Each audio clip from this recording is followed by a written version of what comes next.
Pues buenos días, Jorge, y muchas gracias por recibirme. Yo he estado un poco estudiando sobre tu figura, lo que significó en la transición, después todas las relaciones que has tenido con el PSOE, con Podemos, con el Partido Popular.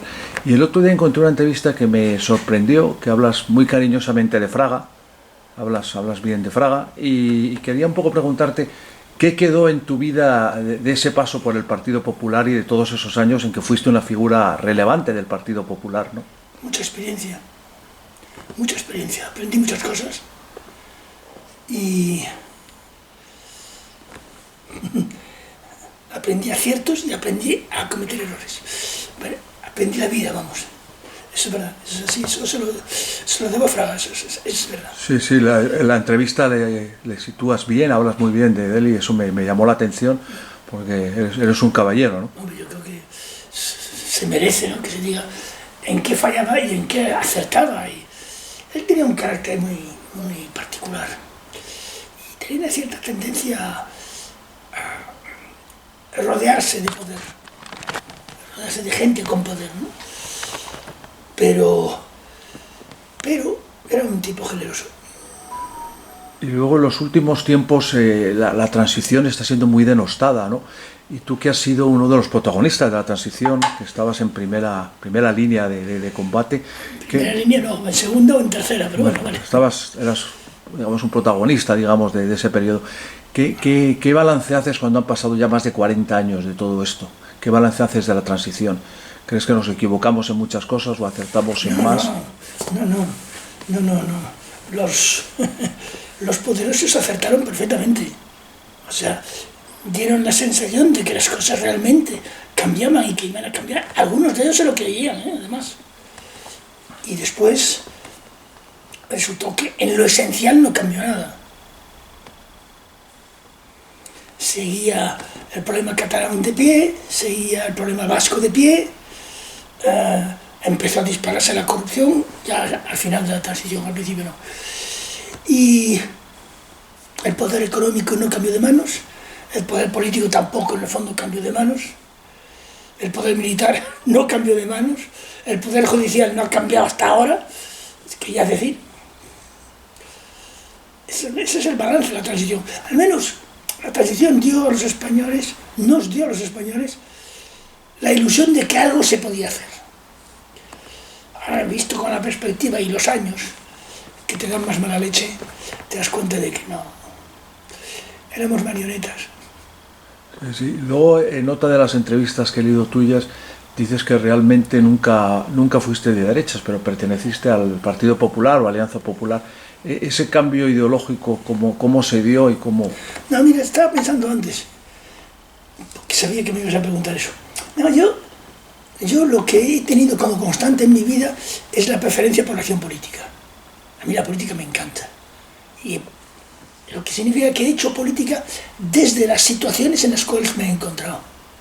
Por ejemplo, yo he nacido en África, nací en Tánger, viví en Rabat, viví en Orán un breve periodo, y yo viví toda la época que tú recordarás de la OAS, los atentados contra De Gaulle, etcétera, etcétera.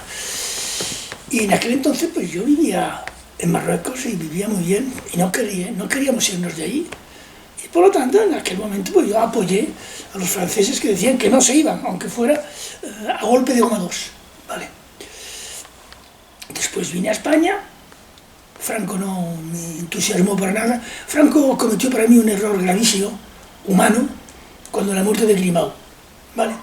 Que en el fondo Grimau era un buen tipo, no se merecía esa muerte, pero va. Y entonces, por lo tanto, yo ahí empecé a orientarme hacia otros planteamientos, ¿no?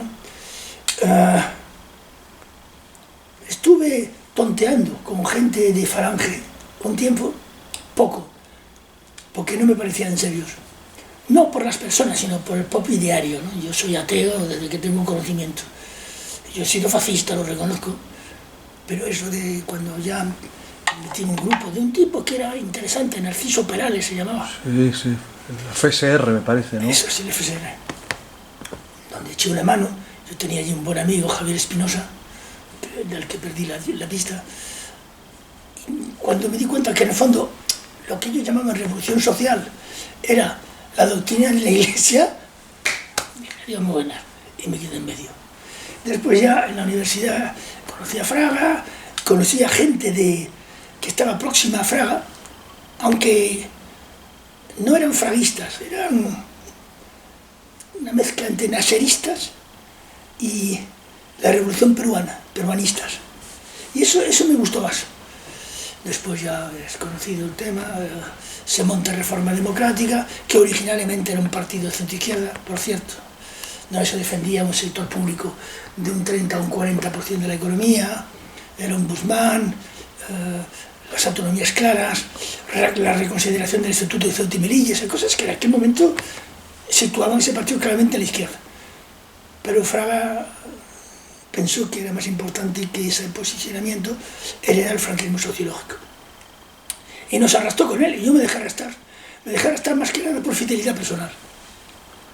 Sí, y luego te has acercado a Podemos y has tenido relaciones personales buenas con casi todos los fundadores de Podemos. He visto ahora un poco en perspectiva, cuando han pasado ya 10 años desde el 2011, el momento fundacional, ¿no tienes la impresión que muchos partidos en España llegan para cambiar el sistema y el sistema los acaba cambiando a ellos? Bueno, eso pasa en todos los países. Es que el sistema... Yo me acuerdo Como pasó con los verdes en Alemania. Sí, claro. Bueno, en Francia, con mogollón de formaciones políticas, ¿no? Yo me acuerdo de una escena de una película que era sobre Nixon, donde Nixon se encuentra con que unos estudiantes han ido a ver la estatua de Lincoln y él estaba allí. Y entonces le dice, si te acuerdas de esta escena, le dice a los estudiantes, yo voy a intentar cambiar este sistema. El estudiante le dice, eso no es posible. Dice, lo sé, pero lo voy a intentar. El sistema es muy poderoso, ¿sabes? Si no, se lo podemos preguntar a mi querido Pablo. Sí, sí. Por cierto, hablando de Nixon, dices que es el mejor presidente de la historia de Estados Unidos, ¿no? Bueno, hay otros también, ¿eh? Pero de la historia contemporánea, sí, sin duda. Sí. No tuvo suerte Nixon, ¿no? O sea, Nixon cae por el Watergate. ¿Qué consiste el Watergate? Bueno, en que se demuestra, mediante unos documentos que se hubieran debido tener como clasificados secreto, y no estaban clasificados secreto, ahora te explico por qué, que Nixon, bueno, pues había utilizado las cloacas del Estado, vamos, para que no vamos a engañar. Ni fue el primero ni fue el último, ni muchísimo menos. Y el problema es que Nixon había sido aquel que consideraba que los poderes del Estado en materia de seguridad eran excesivos. Entonces es él quien fomenta desclasificaciones de secretos oficiales. Y entonces, en esas desclasificaciones, estaban los papeles del Watergate. Así es la vida. Y luego te has mostrado siempre muy crítico con Estados Unidos, ¿no? Con esa visión imperial que tiene del mundo, ¿no? O sea, en este momento el mundo vuelven los imperios. Algunos ya están, que es el imperio angloamericano, que está ahí. Y que en estos momentos, como ya tiene agarrada a Europa por el cuello, Europa no existe, Europa no se mueve, los alemanes dejaron de existir como país, en el fondo. Francia tuvo De Gaulle, pero después de De Gaulle ha sido una serie de inútiles, excepto Mitterrand, que bueno, pero vaya. Pero por lo demás, vamos, los tres últimos presidentes de la República en Francia son para llorar, y el último es para llorar, pero de verdad. Tanto Francia ya no es gran potencia, Alemania ha dejado de ser un país consistente, pero el imperio angloamericano está ahí, y es el que nos tiene sujetados a los europeos. He de decir, de formas que hay otros imperios, el chino, el turco, que está volviendo, el ruso, que está volviendo, que tiene su lógica. El japonés no, Japón está en la misma situación que Alemania, está literalmente capado. Se le trata mejor porque el peligro chino es más inminente en la mente de los americanos que el peligro ruso, del cual los americanos juegan diciendo que viene el gran oso ruso, pero no se lo creen ni ellos, ¿no? Vale, por ahora al menos. Y después vuelven las naciones, vuelven los estados, vuelven los monopolios, porque todo el mundo se da cuenta de que evidentemente la mundialización ha sido una cosa bastante lamentable. La mundialización, ¿en qué consiste? Consiste en que la clase obrera tiene que estar constantemente peleando para que no le quiten los medios de producción, para dárselos a una clase obrera que cobra menos. Eso es la mundialización, no vamos a engañar, ¿no? Entonces, bueno, los angloamericanos para mí como europeo, son el gran problema. Si bien, insisto, nosotros en este momento como Europa no... Hay una Europa como cultura, pero como potencia, nada. Como lógica política, ninguna. Y además es que no me gusta, porque a mí me gusta que los pueblos sean soberanos. Que si los polacos dicen que no quieren tal cosa, pues la Unión Europea puede decir misa, los polacos tienen derecho a eso. Digo los polacos, como digo los húngaros, como digo los ingleses, que por cierto dijeron adiós, adiós, eso es imposible, serán ustedes castigados. Se fueron, ya está, y se fueron con su hermano mayor. Y en este momento están intentando, bueno, recuperar una parte importante del prestigio que perdió el imperio americano. Y luego en estos días se ha elevado mucho la tensión con esto de Taiwán y parece que hay una especie de regreso de la Guerra Fría en Asia, ¿no? Con la rivalidad entre China y Estados Unidos. ¿Lo percibes así eso? No, yo lo que percibo son intereses económicos. El problema es el petróleo, sobre todo el petróleo, pero además minerales, etc. En toda esa zona que es limítrofe de China, pero también de Filipinas, también de Formosa, bueno, de Taiwán, también de... ¿cómo se llama este país? Que es fundamentalmente Indonesia. Claro, China... Mira, China es un país que en la historia ha sido muy poco agresivo. Hasta tal punto que un emperador chino mandó destruir la flota de alta mar para no tener la tentación de meterse con los vecinos. Por tanto, yo no veo a los chinos agresivos, militarmente hablando, comercialmente sí, pero sí veo a los vecinos preocupados porque claro, es que el gigante chino es el gigante chino, es que es un gigante muy gigantón, ¿sabes? Porque pues, cuando uno tiene el gigante chino, no, hay que aprender a vivir con él. Porque contra él no van a poder. A mí un general soviético me dijo un día, ¿sabes? Cuando hubo la famosa bronca en la frontera norte, por el lado de Mongolia, entre China y Rusia, bueno, y la URSS, y me dijo... Yo le dije, pero no, ustedes militarmente pueden con los chinos. Me dijo, no, eso no es verdad. Los chinos son, tú imagínate, un taco de mantequilla de 1 metro cúbico y tú tienes una espada, que es muy buena, mételo ahí dentro. Se lo traga, y punto, ya está. Eso, me acuerdo mucho de esa frase, pero tenía razón el tío. Luego, durante una época también tuviste alguna relación con Venezuela y con el régimen de Maduro. No, con el régimen no. Con las preocupaciones de Maduro en materia militar. O sea, vamos a ver, dentro de esta óptica de los imperios, América Latina depende en todo del imperio angloamericano. O sea, no hay que hacerse ilusiones. Europa, ni en el fondo China, ni Rusia tienen nada que hacer en América Latina. Eso es gringo. Gringo, bueno, anglosajón. Pero, de vez en cuando, por fastidiar al americano o al angloamericano, juego. Y entonces yo, que no tenía ningún tipo de interés en Venezuela, pues porque no conocía al país, no tampoco conocía a su gente, luego me encontré con un país mucho más dinámico de lo que yo pensaba, con buena gente, hay de todo, pero hay mucha buena gente, mayoritariamente son buena gente. Me encontré con que yo podía contribuir de alguna forma a, digamos, escribiste un libro sobre... Sí, a ponerle bastones en las ruedas al imperio angloamericano. Y asesoré al ejército venezolano y a Hugo en temas militares. Pero ideológicamente, yo ideológicamente en el fondo de mi alma todavía vivo de la influencia de mi padrastro, Masel, René Masel. En esta casa, por cierto, ahora no, porque la niña ya no vive aquí, vive al lado, pero no. Hasta Lilith, cuando firma textos que no quiere firmar con su nombre, firma Lilith Masel, que era comunista, y que me inculcó un sentido social muy acusado, muy acusado. Yo me acuerdo que yo veía en Marruecos estos pobres marroquíes, pobres, glaucomosos, pidiendo por las calles, a pesar de que en el Islam nadie muere de hambre, porque el Islam es bastante solidario, ¿no?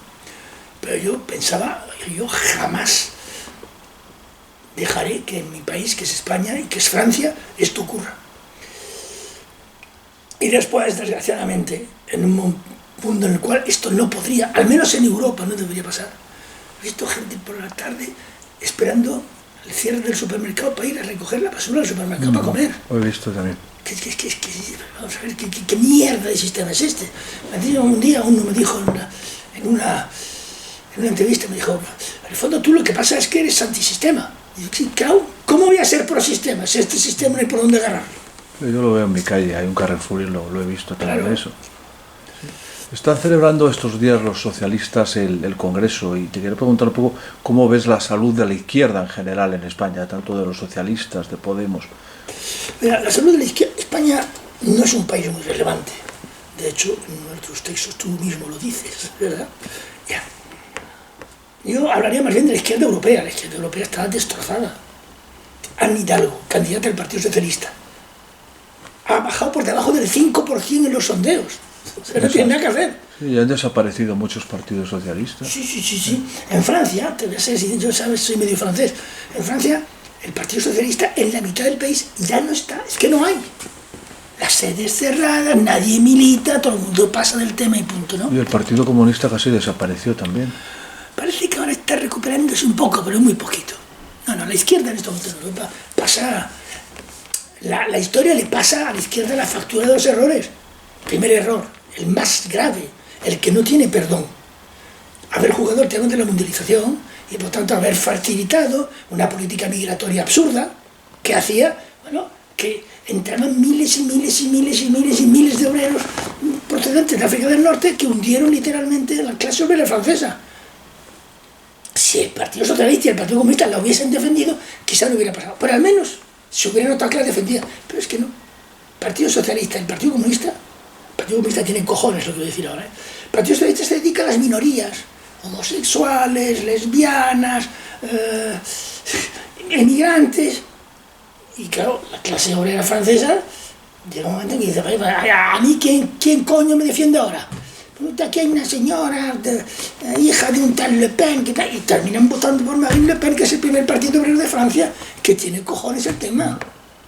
Pero eso es la responsabilidad de la izquierda y cosecha lo que ella sembró.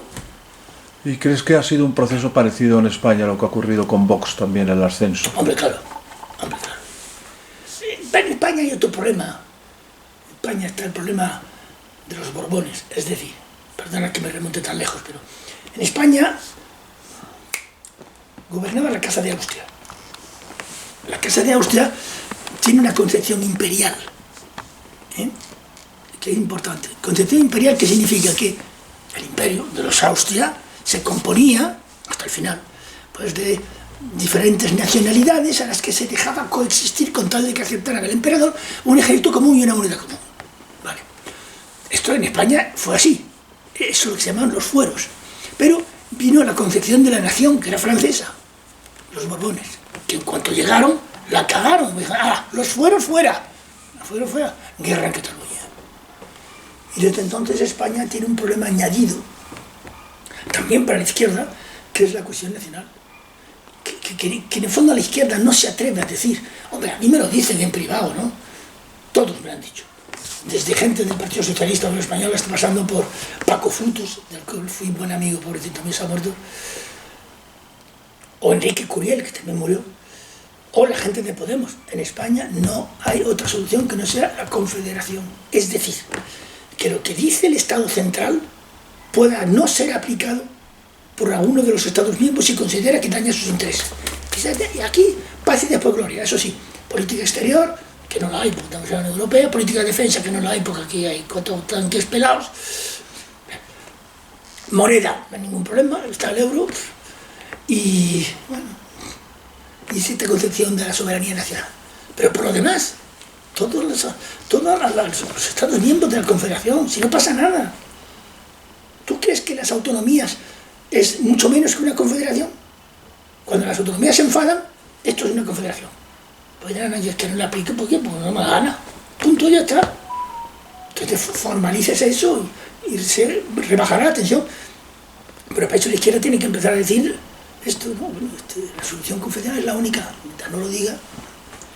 Sí, finalmente te quería preguntar por la situación precisamente de Cataluña, porque yo creo que es el problema más grave que hay sobre la mesa ahora mismo en la agenda en España, ¿no? Claro, porque los vascos, este mismo problema, lo plantearon a lo bestia. Y a lo bestia, el Estado ahí se encabritó. Entre los catalanes es diferente. Yo me acuerdo, por ejemplo, yo todavía estaba casado con mi primera mujer hace años, que yo iba en coche a la zona de Barcelona, por ahí, a la Costa Brava, que le gustaba mucho a mi madre y me gustaba mucho a mí, y llegaba un momento en que al pasar de Zaragoza y Huesca, todas las emisoras de frecuencia modulada hablaban catalán. Hablaban catalán. No es verdad lo que se dice en Madrid. Si tú no hablabas catalán, no te servías. Eso no es verdad. Yo he tenido mucho trato con los catalanes y siempre se han portado maravillosamente bien conmigo. Cuando yo les hablo en castellano me han contestado en castellano, cuando yo les hablo en francés me han contestado en francés. En catalán tengo más difícil. Muchas gracias. Tengo más difícil porque yo no hablo catalán, pero al hablar español y hablar francés les comprendo. Pero esa... Es que es una locura. Es decir, tú no puedes gobernar sobre la base de odiar a los catalanes. Es así. Y en estos momentos hay que la izquierda tendría que decir la verdad. Usted, en estos momentos quien gobierna en la Generalitat es un gobierno ilegítimo. ¿Sí? Pues sí. Porque ¿cuál es el gobierno legítimo? Se llama Puigdemont y está ahí arriba. Porque este hombre no perdió las elecciones. Tuvo que salir corriendo porque lo iba a enchirronar. Por tanto, sigue siendo en el fondo el presidente de la Generalitat. Ya se lo dije a él. Que le está haciendo tal idea de que tú vas a ser tarradellas. Dice, bueno, ya veremos. ¿Ya? Vas a ser tarradellas. Pero se ve un final, no veo cuál puede ser el final, no sé. Pienso que hasta habrá que hacerse quizá a la idea de que el país algún día puede desaparecer. No. ¿Cómo? No. El país no se va a hundir en el mar. No. Sí, bueno, desapareció Checoslovaquia, la Unión Soviética. ¿Crees que un destino parecido a ese puede ser el de España? Checoslovaquia lo hizo pacíficamente, no se mató a nadie. Sí, pero los rusos se resistieron, ¿eh? Aquí se resistirían muchos americanos. La concepción geopolítica de España es que, al igual que Inglaterra, España es una isla. Hay mucha gente que dice, fíjate, gracias a que Franco le dijo a Hitler que tú, morena, que te vi, España no entró en guerra. España no entró en guerra porque Hitler se dio cuenta de que si España entraba en guerra, él tenía que cubrir la totalidad de las costas españolas frente a un desembarco que vendría de Canarias. Cuando componer una división de montaña en Portbou y otra división de montaña en Irún, ya está, el problema español estaba resuelto. España es una isla. Y Estados Unidos, o el poder angloamericano, tiene dos islas que son esenciales para él. La británica y la española. Y jamás dejarán que España se disgregue porque ya perderían el control. Totalmente. Tú, fíjate, Inglaterra, ¿por qué peleó la Segunda Guerra Mundial? Para conseguir, y por eso Hitler las invadió, Noruega, Dinamarca, Holanda, Bélgica, Portugal no se portaba mal, España se suponía que era neutral, Creta, o sea, el collar. España forma parte del collar, fue una parte muy importante del collar. Pues eso era todo, Jorge. Muchas gracias por tus palabras. Ha sido un placer charlar contigo. Lo mismo digo.